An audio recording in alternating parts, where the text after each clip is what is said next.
Britain had been first to use tanks on a mass scale during the First World War, but by the Second World War, it was German forces that had more fully integrated tanks into their fighting methods. Armored warfare was to be a vital part of the fighting of the Second World War. Due to simplicity of construction and better industrial setup, each side manufactured tanks in large numbers to fulfill the quantitative gap, like there were around 50,000 Shermans produced from 1942 to 1945. Similarly, approximately 84,000 T-34s were produced in the Soviet Union. After war is over, these units were supplied to third world countries, and design and development of first-generation MBTs were started to gain qualitative edge. In this video we will see which armor vehicles are still in service on front lines, besides standing in the museum rings.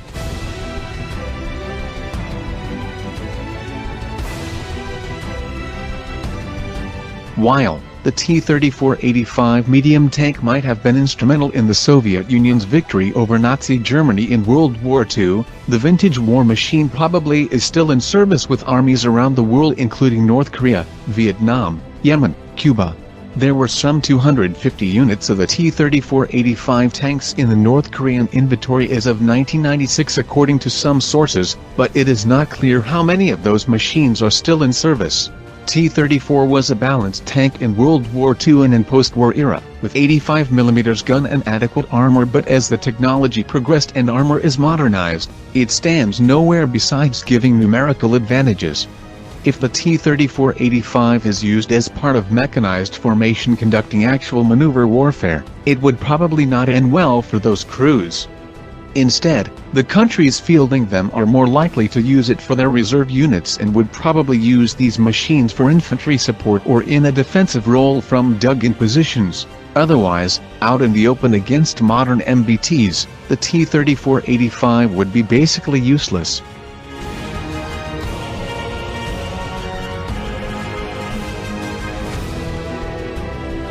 M3 Stuart, an American light tank of World War II, is also in service, but their number is far less than T-34-85. Around 23,000 units of these light tanks were produced in different variants, only few are in operational status. Most of the armies have replaced them with advanced tanks. One M3 Stuart is in service with Indonesian Army for historical show, and Paraguay has 10 Stuarts operational for training purpose. In Paraguayan Army, these tanks were put into storage in 1996 after a threatened army coup. In 2014, it was decided to return 10 of the Stuart tanks to operational status. These 10 vehicles consist of 5 M3 and 5 M3A1 tanks, with new engines and a M250 caliber machine gun mounted on the roof. Along with Stuarts, they also have 3 M4 Sherman tanks in service until mid of 2018. Those M4s resembled the Firefly variant with a diesel engine and the 105mm FTRL-44 gun.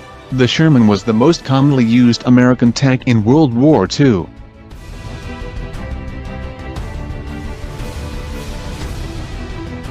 Another vehicle from Soviet Union is Su-100 tank destroyer, built on same chassis as the T-34 tank, but replace its turret with a casement installation. It was used extensively during the last year of World War II, and around 2,400 units of these vehicles were built. Many Warsaw Pact countries used Su-100. Currently, it is in service with armies of North Korea, Vietnam, Morocco and Yemen. Romania and Algeria have put Su-100s in reserve. The main armament of the Su-100 consists of one 100mm D-10S gun, which is able to fire armor-piercing and high-explosive fragmentation rounds. As Su-100 cannot be used to destroy modern main battle tanks, but its ammunition can penetrate armor of light tanks, infantry fighting vehicles and armored personnel carriers.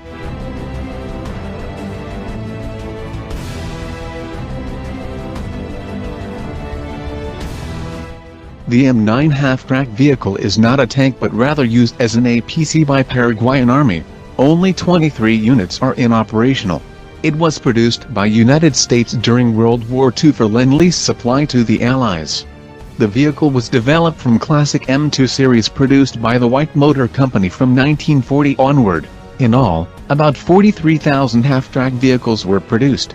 The rear of the vehicle is open-topped, utilizing thinly armored side walls, offering only basic protection against small arms fire. The standard operating crew are usually 3 with seating for 10 soldiers in the rear section. Its weight is around 10 tons.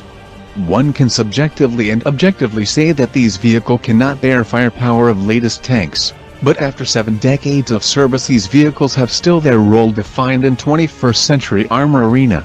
Further, countries that maintain these historic vehicles needs appreciation as their spare parts availability is scarce.